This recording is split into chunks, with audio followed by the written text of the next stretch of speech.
यार तुम भिड़ते रहते हो यार आईडी के चक्कर। आईडी के लिए कौन भिड़ा?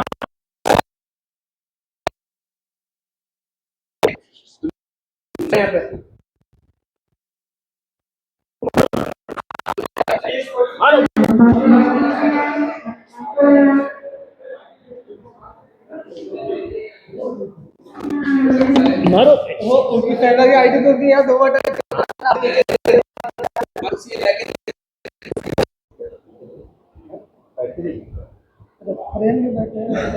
कोई दिक्कत नहीं, नीचे बैठने देंगे तो फिर थोड़ा दूर हो जाएगा, थोड़ा चार्ज हो जाएगा।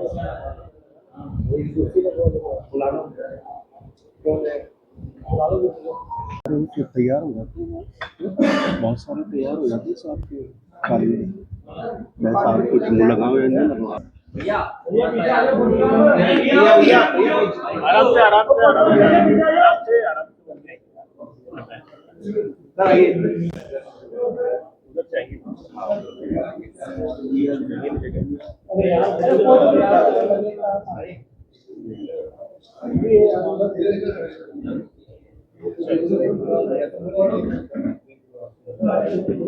सर ऐसे करवा लो सर फोटो वैसे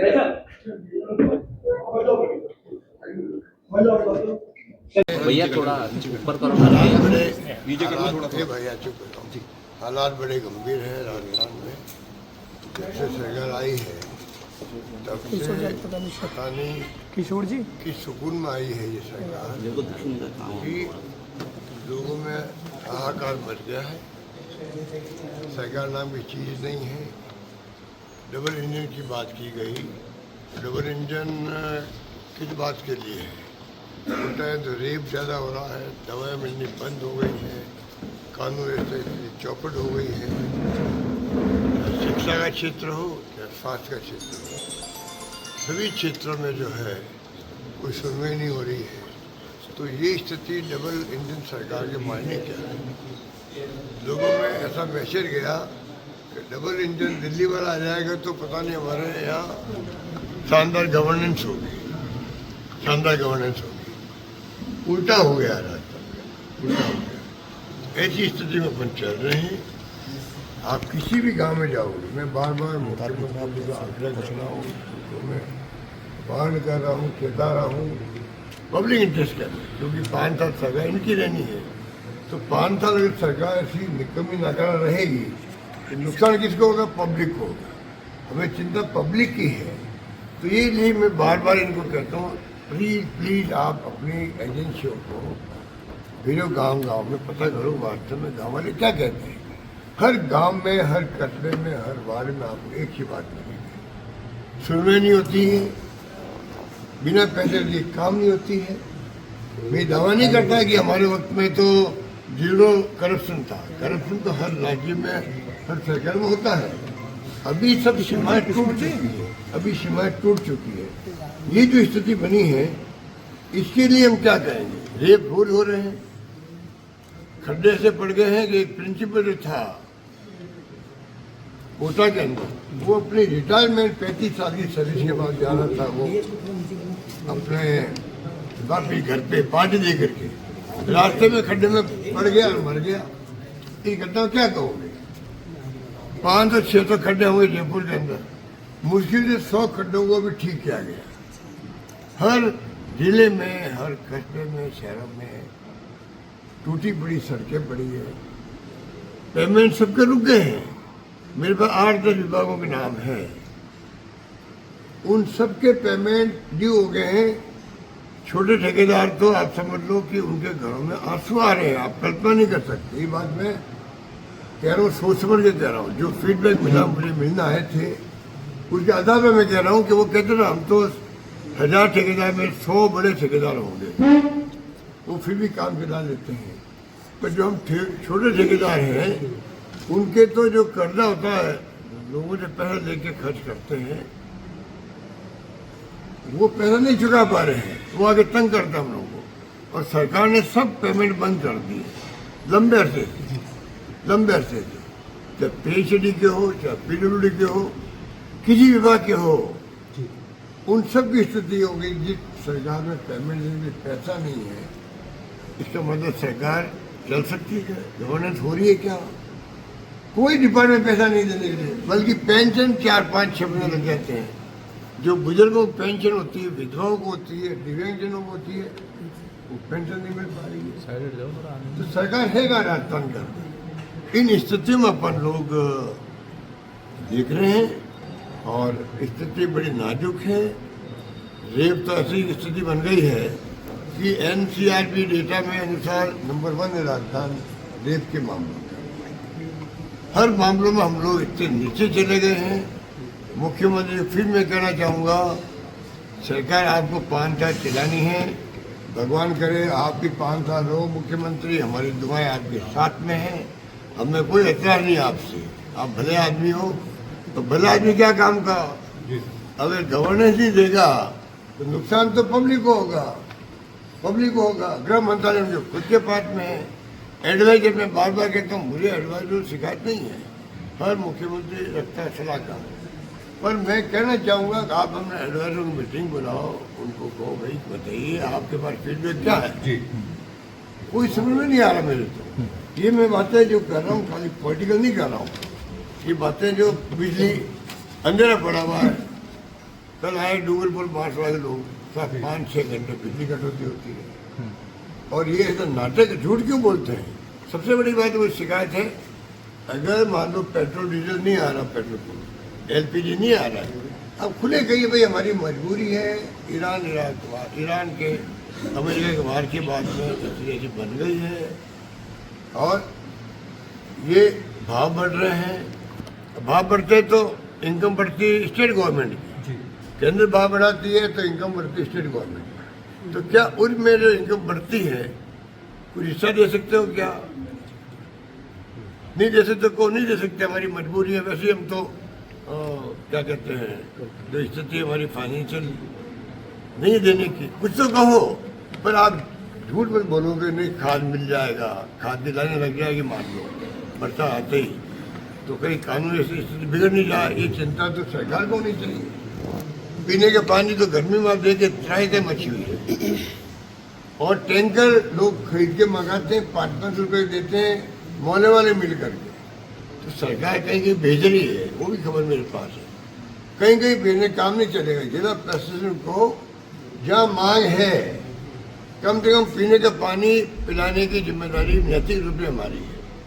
सब जगह टैंकर भेजे, कंटिन्यूसली प्लान बनाया होगा, मॉनिटरिंग करे कि उस प्लान की स्थिति क्या है, वास्तव में कंटिन्यूसली प्लान के अनुसार जिला प्रशासन काम कर रहा है क्या, पानी पहुंच रहा है क्या। तो ये तमाम बातें हैं वो आपके सामने है। जितनी बातें चुनाव नहीं करवा रहे नगर निकायों के, बहानाबाजी कर रहे, अरे ये सरकार तो डिसमिस होने लायक है। ये अब किसको क्या डिसमिस कौन करेगा? एनडीए गवर्नमेंट करेगी। एनडीए गवर्नमेंट किन की है? इन्हीं की है। वरना तो अगर आप संविधान के ध्वजा उड़ा रहे हो, आप चुनाव नहीं करवा रहे हो। हमने भी प्रयास किया एक बार, जब स्ट्राइक हो गई कर्मचारियों की, तो हाईकोर्ट ने कहा नहीं आपको करवाना ही पड़ेंगे चुनाव, तो क्योंकि संविधान के अंतर्गत ये चुनाव करवाना अनिवार्य है। पंचायतों के नगर निकाय वो चुनाव नहीं करवाए, बार बार बहानेबाजी कर रहे हैं, ओबीसी का नाम ले रहे हैं। अरे ओबीसी कमीशन को भी ये इशारा करते होंगे, धीरे चलो धीरे चलो। ये जहाँ तक साफ हो जाएंगे नगर निकायों के अंदर भी, पंचायतों के अंदर ही इतना भारी गुस्सा जनता में है। उस गुस्से को ये जो है कम करने के लिए टाइम का इंतजार कर रहे हैं। इसलिए मुझे अंदाज है कि चुनाव हाई कोर्ट सुप्रीम कोर्ट के आदेशों के बावजूद भी नहीं करवा। अभी और नया आदेश आ गया, फिर मैंने खबर पड़ी और बहाना कर रहे हैं कि ओबीसी कमीशन रिपोर्ट नहीं दिया बेटा। इनको क्या कहें ये बता दीजिए आप। तो ये मैं कहना चाहूँगा आपको कि स्थिति बड़ी नाजुक है। इस प्रदेश की जो गरीब तबका है, सोशल सिक्योरिटी स्कीम है, मैं बार बार कहता हूँ हमारा ठेला इतना पॉपुलर है जो हमने अन्नपूर्णा योजना में दिया था। हर गांव में ठेले मिलेंगे आपको गरीब आदमी के हाथ में। अब इनको ये पता नहीं कि भाई अगर फोटो लगी थी अशोक गहलोत की उसके ऊपर, सरकार बदलते ही भजन लाल की फोटो लग जाती उसके ऊपर, और लगनी चाहिए थी। पर स्कीम बंद क्यों की इन्होंने? ये बंद कर दी, उसकी शिकायत हम सबको है। गरीब आदमी के घर में वो अन्नपूर्णा जाता था सामान, वो इतने खुश होते थे, कोई अपन कल्पना नहीं कर सकते, इतनी गरीबी होती है, पर इनको परवाह ही नहीं है। तो इसलिए मैं कहना चाहूँगा, हालांकि गंभीर है, अजमेर का तो मीडिया वाले बड़े स्मार्ट रहते हैं, अच्छा दिखता हूँ, इसलिए मैंने इनको कहलवा दिया भाई कि अजमेर में मैं फैसला जरूर मिलूंगा। धन्यवाद। मुख्यमंत्री ये सब नाटक है, चौपाल कपाल है ना, ये सब फेल हो चुके हैं। वहाँ तयशुदा लोग बुलाते हैं, चौपाल उसे कहते हैं गाँव में, आप गाँव वालों को इतनी तारीख को इतने बड़े मुख्यमंत्री जी आएंगे, पूरा गाँव जिनको तकलीफ है, परेशानी है, शिकायत है, काम नहीं हो रहे हैं, वो सब आए वहाँ पर। उसकी टेंशन नहीं करो आप, अधिकारियों का निर्देश दो कि मैं 7 दिन बाद पूछूंगा आपको कौन सा काम होगा, कौन सा नहीं होगा। उसको कहते हैं चौपाल।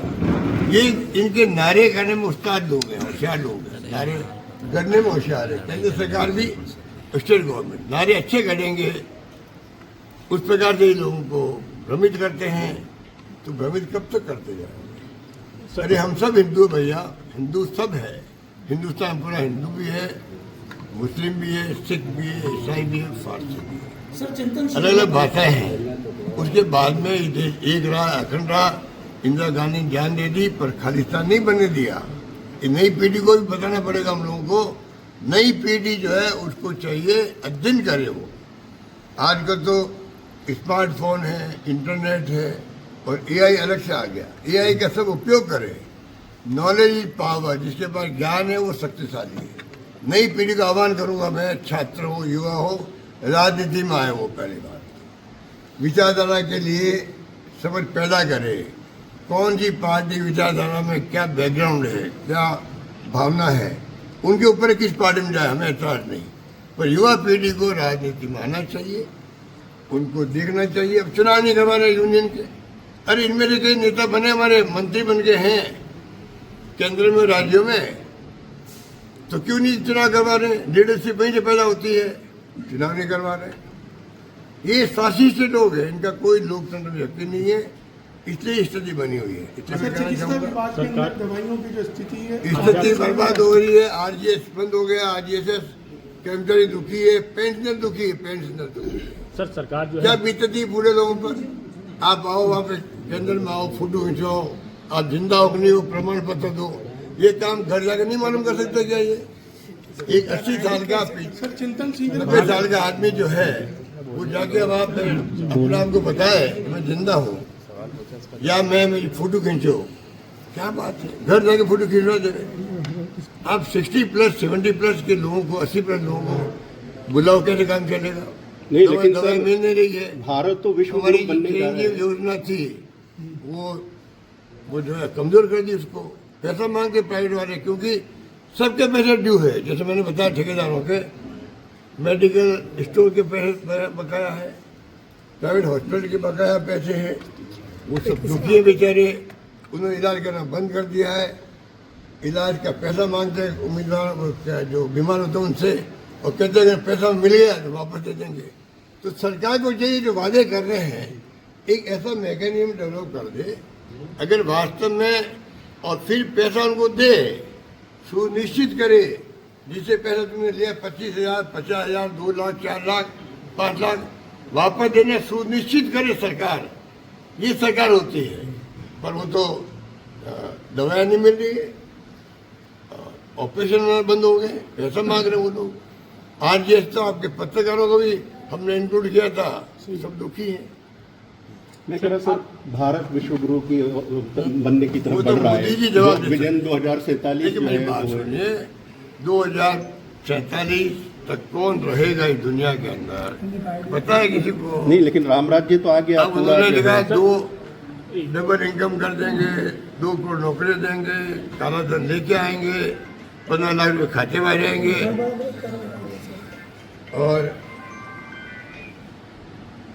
और जो आपके इतने बड़े सीनियर नेता है हमारे, मुरली मनोहर जोशी, उन्होंने कोई ये देश विश्व गुरु नहीं बना है।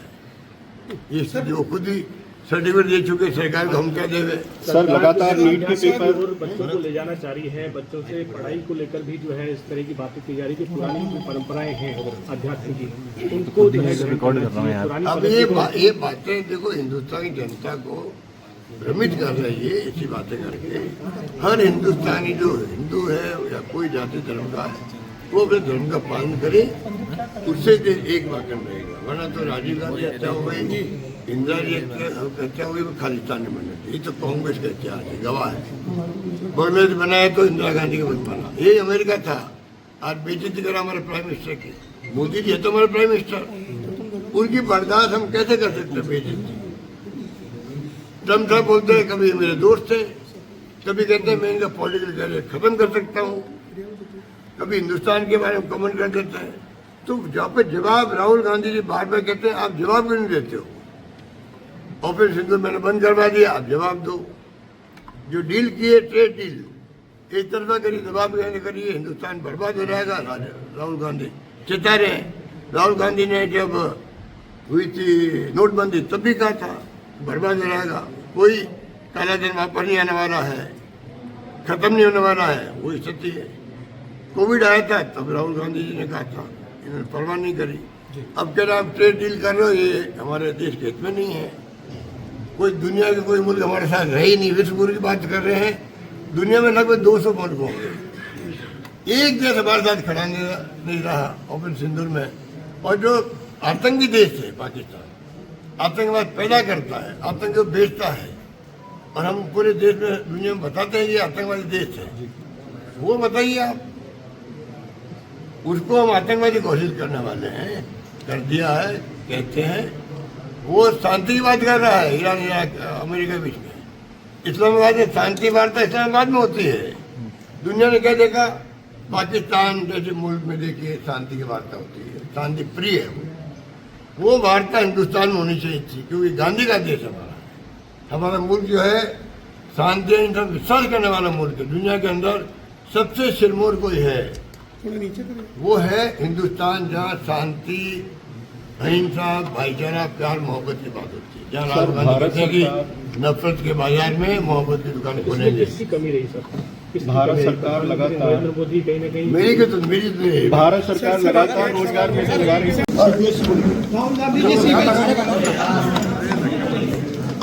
राहुल जी से बता चुके हैं, CBSE का भी, SSC का भी, नीट का भी, सब में जो है ना वो लाखों बच्चों के भविष्य का सवाल है। राहुल जी को ट्वीट कर रहे हैं, एक्स पे लिख रहे हैं, बता रहे हैं कि लाखों 1 करोड़ बच्चे हैं लगभग, सब जो मिला करके SSC, CBSE, आपका नीट और भी एग्जाम है, इन सब के मिला के लगभग 1 करोड़ बच्चे प्रभावित हो रहे हैं। तो क्या मतलब उनके परिवार में क्या बीतरी होगी। राहुल गांधी जी नेता प्रतिपक्ष की भूमिका निभा रहे हैं, और इनको जिस प्रकार से ये माहौल बना दिया देश के अंदर, फासिस्टी माहौल है, डेमोक्रेसी खत्म हो रही देश के अंदर। चेत जाओ देशवासियों, प्रदेशवासियों, नौजवान पीढ़ी को मैं कहना चाहता हूँ, चेत जाओ आप लोग। बंगाल के चुनाव के बाद में तो आप ये तय करेंगे कि किस राज्य में किस पार्टी की सरकार हो, ये तय करेंगे। कब तक सरकार टिकानी है, कब घर भेजनी है। जो पहले मध्य प्रदेश, कर्नाटका और महाराष्ट्र सरकार गिरी थी, राजस्थान में इन्होंने पूरा षड्यंत्र कर लिया, हमारे लोगों को ले लिया वहाँ पे मानेसर में, पूरा वहाँ इंतजाम किया इन लोगों ने, पुलिस वहाँ खड़ी कर दी आईजी ऑफिसर को। तब भी प्रदेश वाली दुआओं से सरकार हमारी बच गई। मैं समझता हूँ इनको सबक सिखाया राजस्थान में, पर अभी भी मानने वाले नहीं। बंगाल का चुनाव जिस प्रकार का हुआ है, दानली से SIR से 2.5 लाख पुलिस वाले भेज दिए, गुंडागिरी करवाई, तोड़फोड़ करी, और अभी तक वहाँ तोड़फोड़ हो रही है, मारपीट हो रही है। बताइए अब क्या हो रहा है देश के अंदर। इन बातों को आपको हमको जो मीडिया वाले हैं, प्रेस वाले हैं, और सोशल मीडिया की भूमिका बहुत शानदार है अभी देश के अंदर। हिम्मत करके बोल रहे हैं वो लोग। मेन स्ट्रीम मीडिया जो है दबाव में है सरकार के, बोल नहीं पा रहे। बार बार आपको मैं कह चुका हूँ। सर भारत सरकार लगातार रोजगार मेले लगा रही है, खूब रोजगार दे रही है, युवाओं की कोई कमी नहीं है देश में। अच्छी बात है, अगर लगाए लोग फिर बताए लोग लगती सबको खुशी होगी हम लोगों को। इधर